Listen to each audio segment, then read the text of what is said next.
নবীজির কাছে যেয়ে বসে নবীজির হাতে হাত রেখে তারা বলেছিল আশহাদু আল্লা, জোরে বলেন আশহাদু আল্লা ইলাহা ইল্লাল্লাহু ওয়া আশহাদু আন্না মুহাম্মাদান আবদুহু ওয়া রাসূলুহু। সঙ্গে সঙ্গে তারা ঈমান আনলো। অতএব যাদের মন পরিষ্কার থাকবে এরা যখন কোরআন শুনবে রে ওদের ঈমান বাড়বে। এজন্য মক্কার কাফিররা, মক্কার মুশরিকেরা তারা বলেছিল ওয়াকালাল্লাযীনা কাফারু লা তাসমাউ লিহাযাল কুরআন, সব চলতে দেওয়া যাবে, শুধু চলতে দেওয়া যাবে না কোরআন। আজকে জালসার দোকান বসেছে, দোকান বসেছে না, ওটা ফরজ নাকি? বুঝে হ্যাঁ, বুঝে হ্যাঁ, ওটাই বলে ফরজ। জি আচ্ছা, এখানে আমি ফতোয়া দিতে আসিনি, তবে ইনারা আলেম, ওনারা আলেম যারা আছেন তারা ফতোয়াটা দিবে। আমি দিলে ভেজাল লেগে যাবে, ওরা বলবে না, আমি দোষ নিব না। কাফেররা বিভিন্ন কৌশলে বলতো যে সব চলবে, ওয়াকালাল্লাযীনা কাফারু, তারা বলতেন লা তাসমাউ, তোমরা শুনিও না লিহাযাল কোরআন, কোরআন কোরআন শুনতে বাধা দিত। আল্লাহ রাসূল কোরআন পড়লে আশেপাশে চিল্লা চিল্লি করতো। কি করতো? এখন জলসা চলছে, এদিকে শুনেন, জলসা চলছে, যারা জলসার দিনের বেলায় জলসা চলাকালীন যারা দোকান দিয়ে ছেলেদেরকে ডাকে যে তোরা দোকানে ঘুর, আচ্ছা বলুন এরা কি ওই কাফেরদের মতন না?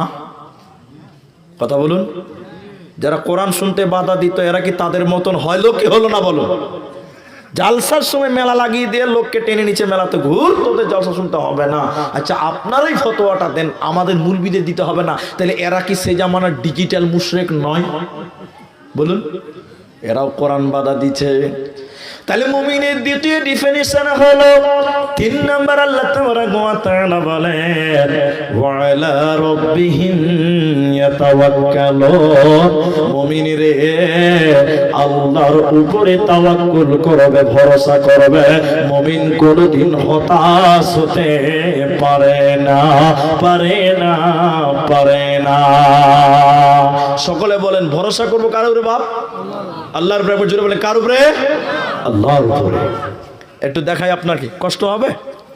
দেখেন আমাদের নবী মুহাম্মদ সাল্লাল্লাহু আলাইহি ওয়াসাল্লাম, কথাটা ভালো করে বুঝবেন, রাতের বেলায় এদিকে দেখতে বলেছি আমরা, রাতের বেলায় আবু বকরকে বলছে এরকম, এদিকে হাত ধরে বলছে ভাই চলো পালিয়ে যেতে হবে, মদিনা চলে যেতে হবে, আল্লাহর হুকুম হয়ে গেছে। সঙ্গে সঙ্গে আলীকে বললেন তুমি আমার ঘরে আমার খাটে ঘুমিয়ে যাও, লম্বা কর ইতিহাস, ওদিকে যাব না। রাতের বেলায় চলে যাচ্ছেন আল্লাহ রাসূল মক্কা ছেড়ে মদিনা, বেরিয়ে গেলেন। সকাল হলো, সকাল হলো, কাফের মুশরিকেরা জেনে গেল যে দয়ার নবী আর হুজরতে নাই। এরা তখন বেরিয়ে গেল নবীকে খোঁজার জন্য, রাস্তাতে যেখানে পাবো সেখানে মারবো।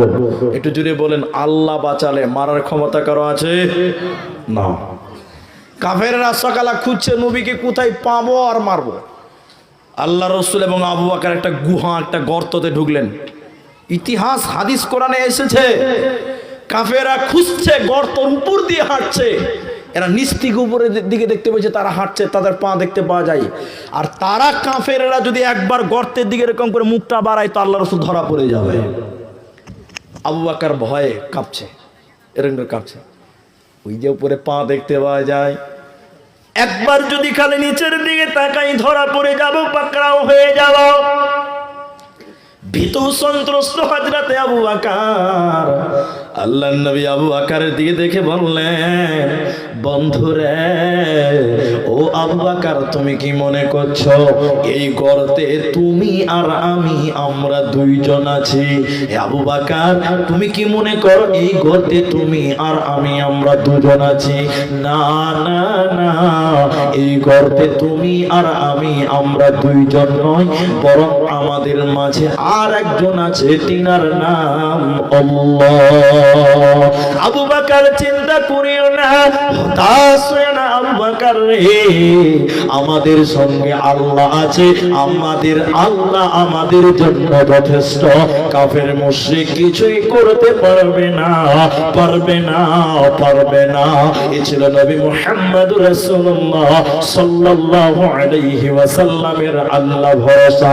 হে পৃথিবীর মুমিনের দল, তোরা যদি নিজেকে মুমিন দাবি করতে চাস, ওয়া আলা রাব্বিহিম ইয়াতাওয়াক্কালুন, আল্লাহর উপরে তাওয়াক্কুল করে দুনিয়া গড়, কোনো চিন্তা রবে না, রবে না। নবী মূসা এক জায়গায় জালসা গেছি, বুঝলেন? এদিকে দেখেন, এক জায়গায় জালসা গেছি, মানে আমাদের জালসা প্রতিদিনই থাকে, যারা জানেন সোশ্যাল মিডিয়াতে দেখেন। যেরকম আজকে কাটিহার থেকে এলাম, আবার কাল দিনাজপুর যাবো, তো যাই হোক ওদিকে বলছি না। এক জায়গায় জালসা গেছি, আমাকে কানে কানে এসে বলছি, স্টেজ দিয়ে উঠেছি, কানে কানে এসে বলছে, বলি সাহেব মুসা নবীর ঘটনাটা বলবেন, খুব ভালো লাগে। মানে আমাকে আমার বক্তব্য রাখতে দিবেন না, এবার মুসা নবীর কাহিনী শোনাতে হবে। তো মুলবিরাও খুব চালাক, বুঝলেন, এমন মায়ের দিবে বুঝতে পারবি না।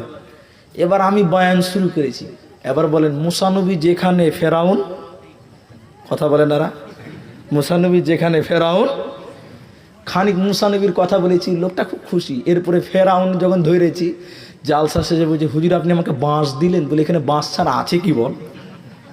হ্যাঁ, বাঁশ ছাড়া আছে কি? আবার মুসা নবী যেখানে ফেরাউন, আছে না নাই? পুরো ইতিহাস দেখেন খালি, যেখানে মুসা সেখানে ফেরাউন, যেখানে মুসা সেখানে ফেরাউন, একা পাবি না রে ভাই। তো নবী মুসার আল্লাহ ভরসা কেমন একটু দেখলেন।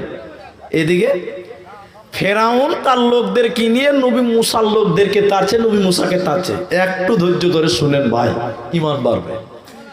যেতে যেতে যেতে যেতে নবী মুসাকে তাড়ছে, পেছনে ফেরাউনের লোকেরা রয়েছে, পেছনে তাড়ছে। সামনে রয়েছে লোহিত সাগর, যাকে বাঙালিরা বলে নীল নদী, নাম শুনেছেন তো আপনারা? সামনে নীল নদী, পেছনে রয়েছে ফেরাউন এবং তার লোক। নবী মুসাকে তাড়া করছে। বলুন, ডান দিকে বিরাট পাহাড়, বাঁ দিকে উঁচু উঁচু পাহাড়। ওই পাহাড় অতিক্রম করার ক্ষমতা মুসা এবং তার সঙ্গীদের নাই। সামনে রয়েছে লোহিত সাগর বা নীল নদী, পেছনে রয়েছে ফেরাউন। একবার আপনারা বলুন, বাঁচার কোনো পথ আছে? জোরে বলুন না। নবী মুসা যখন পাকড়াও হতে যাচ্ছে, তাদের আল্লাহ ভরসাটা ভাই আমার একবার দেখলেন। যখন সাহাবে মুসা এবং তার লোকেরা ধরা পড়ে যাবে, নবী মুসার সঙ্গীরা বলছেন, অকালাল্লাযী আসহাবু মুসা, মুসার সঙ্গীরা বলছেন, হে মুসা নবী বলো, তোমার উপরে ঈমান এনেছি এ কথা সত্য, তোমার আল্লাহর উপরে ঈমান এনেছি এ কথা সত্য, কিন্তু মরতে রাজি নই, এখন বাঁচবো কি করে তুমি বলো। পেছনে ফেরাউনের লোকেরা চলে এসেছে, আমরা ধরা পড়ে গেলাম, আমরা তো ধ্বংস হয়ে যাব, আমাদের হত্যা করা হবে, আমরা বাঁচবো কি করে বলো। নবী মুসা বলছেন, কাল্লা, কখনো নয়, কখনো নয়, আমার সাথে আমার আল্লাহ রয়েছে, কখনো নয় আমি ধরা পড়বো না, কখনো নয় আমার আল্লাহ আমার সঙ্গে রয়েছে। আল্লাহ তাবারক ওয়া তাআলা তখন বলছে, মুসা রে, ও বনি ইসরাইলের নবী, নবী মুসা, হাতের লাঠিটা সমুদ্রে তুমি মেরে দাও। নবী মুসা জলিলুল কাদার নবী নিজের হাতের লাঠিটা যখন লোহিত সাগরে মেরে দিল, সাগরের পানি দুদিকে ভাগ হয়ে রাস্তা হলো। বলুন সুবহানাল্লাহ। এবার নবী মুসা সঙ্গীদেরকে নিয়ে রাস্তা পেরিয়ে গেল। ফেরাউন বলছে, তোরা যখন গেলি আমি কেন যাব না, চ আমরাও যাব, মনে হচ্ছে খালু বানিয়ে দিয়েছে রাস্তা খানা। এবার নবী মুসার পরে ফেরাউন তার দলবল নিয়ে যেতে লাগলো। দুদিকের পানি এসে ফেরাউনকে ডুবিয়ে মারলো, চুবিয়ে মারলো, মরে গেল। অতএব শুনে নাও, যখন নবী মুসার বাঁচার কোনো পথ ছিল না, তখন নবী মুসা বলছেন, আমার সাথে আমার আল্লাহ রয়েছে। এ ছিল নবী মুসার আল্লাহ ভরসা। অতএব যখনই কোনো বিপদ হবে, মুমিন রে হতাশ হবে না, ওয়ালা রাব্বিহিম ইয়াতাওয়াক্কালুন, মুমিন সর্বদা আল্লাহর উপরে ভরসা করবে। এন আপনার এই দিকের লোক ভরসা করে করে মোটামুটি লাই মোটামুটি জি আছে দেখাচ্ছি আপনাকে সামনে বাজি কত লিবে নতুন দোকান আপনাদের স্ট্যান্ডটার নাম কি হাসনা এই স্ট্যান্ডে একটা দোকান দিয়েছে বুঝলেন নতুন দোকান দিয়েছে আচ্ছা বলে নতুন দোকানে বিক্রি বেশি হবে না কম হবে দুরকম হলো একটা তো হবেই বেশি হবে না কম হবে কারণ ওর দোকানে কি মাল আছে ওটা লোক জানবে তো আস্তে আস্তে জানবে কি আইটেম আছে ওটা প্রচার হতে সময় লাগবে কি লাগবে না কথা বলে এরা তো বিক্রি হচ্ছে না মানে বরকত হচ্ছে না দোকানে তখন লোকটা কি করছে তাড়াতাড়ি ইমাম সাহেবের হাত ধরে বলছে কানে কানে বলছে এটা তাবিজ দেন বরকত হয়েছে না বলেন এই মাল আছে না নাই কথা বলে না আছে না তাহলে আল্লাহ ভরসা কোথা গেল ও বাবজি আল্লাহ ভরসা কোথা গেল নাই কি হয়েছে আল্লাহ ভরসা নাই যত বিপদ আসুক না কেন কি বিপদে পড়েছেন এদিকে দেখেন ইব্রাহিম আলাইহিস সালাম নাম শুনেছেন কথা বলেন এরা নাম শুনেননি ইব্রাহিম আলাইহিস সালামকে হাত পা বেঁধেছে এদিকে হাতে পা বেঁধেছে নমরুদের দল আগুন জ্বালিয়ে দিয়েছে পূর্বে আব্দুল্লাহ ইবনে আব্বাস তিনি বর্ণনা করেন নবীজি বলছেন নমরুদের দল যখন নমরুদের দল নবী ইব্রাহিমকে যখন আগুনে ফেলবে তখন ইব্রাহিম আলাইহিস সালাম বলছেন সুবহানাল্লাহ বলতে পারবেন সঙ্গে সঙ্গে বলুন যখন আগুনে জ্বালাবে হাত পা বেঁধে দিয়েছে তখন ইব্রাহিম আলাইহিস সালাম বলছেন হাসবুনাল্লাহু ওয়া নি'মাল ওয়াকিল আমার আল্লাহ আমার জন্য যথেষ্ট বাঁচাতে পারে আল্লাহ বাঁচাতে পারে আল্লাহ আল্লাহ যদি মেরে দেয় বাঁচাবার ক্ষমতা পৃথিবীর কারো হবে না আর আল্লাহ যদি বাঁচিয়ে দেয় মারার ক্ষমতা পৃথিবীর কারো হবে না নবী ইব্রাহিম বলছেন হাসবুনাল্লাহ ওয়া নি'মাল ওয়াকিল আমার ব্যাপারে আমার আল্লাহ যথেষ্ট সঠিক ফয়সালা দিতে পারেন আমার আল্লাহ একবার জোরে বলো নমরুদের আগুনে ইব্রাহিম আলাইহিস সালামকে পুঁততে পেরেছিল পেরেছে পারে নাই কেন পারে নাই এদের একটাই ঈমান ছিল আল্লাহ ভরসা যদি তোরা আল্লাহ ভরসা করতে পারে মুমিন রে তোরা কোনোদিন ধ্বংস হবি না তোরা বিমুখ হবি না আর যদি হতাশ হয়ে যাস বাঁচার উপায় হবে না আল্লাহর নবী বলেছেন শুনে নাও আবু উমামা রাদিয়াল্লাহু তাআলা আনহু তিনি হাদিসটা বলছেন সুসংবাদ নিন খিরায়ের মুসলমান বীরভূমের মুসলমান আমার নবীজি বলেছেন ওয়াদানি রব্বি আমার রব আল্লাহ আমাকে ওয়াদা দিয়েছে নবীজি বলেছেন আল্লাহ আমাকে ওয়াদা দিয়েছে সবাই একটু বলেন ওয়াদা দিয়েছেন কে আল্লাহ কে দিয়েছে আল্লাহর ওয়াদা মিথ্যা ওয়াদাটা করেছে কাকে নবীকে করেছে আমাকে না আপনাকে না ওয়াদানি রব্বি আমার আল্লাহ আমাকে ওয়াদা করেছেন নবীজি বলছেন কি আমার উম্মতের ৭০,০০০ নারী পুরুষকে বিনা হিসাবে জান্নাত দেওয়া হবে ওদের কোনো বিচার হবে না